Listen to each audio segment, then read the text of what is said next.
History gets a bad reputation. I mean, it's been taught so often as a series of unrelated details, strange places, strange names, and dates that we'll never remember, each of which seemingly just wink into existence only long enough to annoy us before being replaced by even more strange names and pointless dates. But history is how we got here. And that is not just a set of numbers, but a series of stories that still impact us today.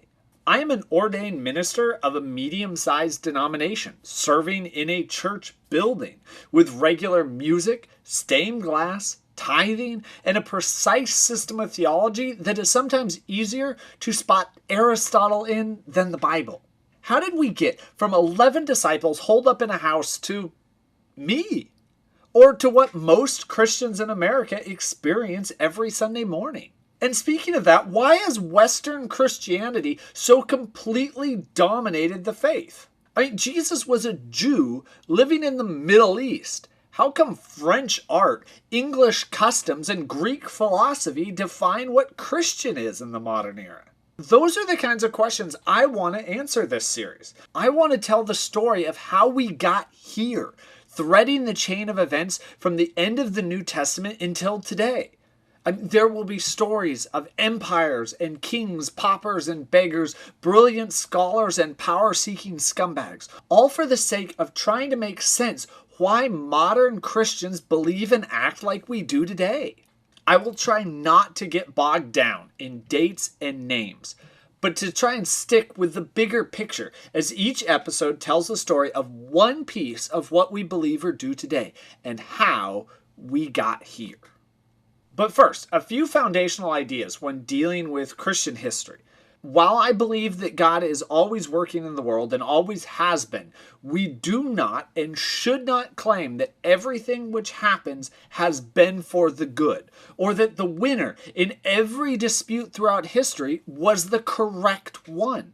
Heresies have won. The power-hungry have won in the short term.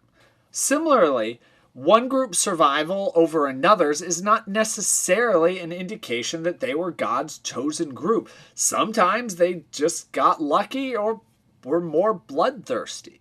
Really passionate, holy, amazing branches of Christianity have died out, and some really pathetic or power-hungry ones have won. That's just the sad truth. Also, something that we have never heard of before, or that has died out, or even that was deemed heretical, can still be important.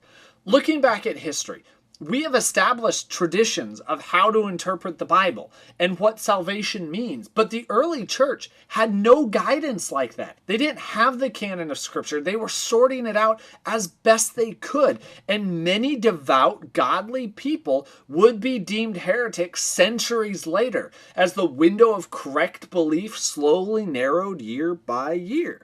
The fact that some council centuries later deem someone a heretic does not mean that they were not pursuing God to the best of their ability. And condemning people in hindsight isn't fair to them, and it cuts out amazing branches of Christianity. But if we can look back at history and we can give the people we find there grace, if we can allow them to be human and even a little lost as they move forward, I think the past will pop into life again for us. And it kicks off next week with how we got pastors and priests and whether we need them. Because it's a big change from the itinerant preachers and leaders mentioned in the Bible to the vision-casting, all-knowing mega leader of today. I think this should be a really interesting series, and I hope you'll stick around and check it out and find it just as interesting. But until then, thanks for watching. Have a great week. See you next Friday.